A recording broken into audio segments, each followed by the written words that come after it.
Hi, it's Stephen at Double Glazing Parts and Spares with another tip.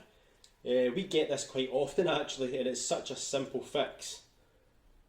We get calls where people are struggling to close their door.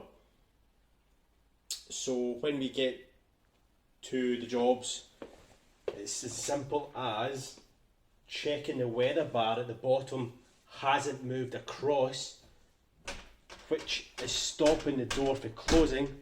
And the simple fix for that is to remove the bar or slide the bar over, put a little piece of silicone on the nipple screw that holds the bar in place. So it's as simple as straightening it up, your door locks.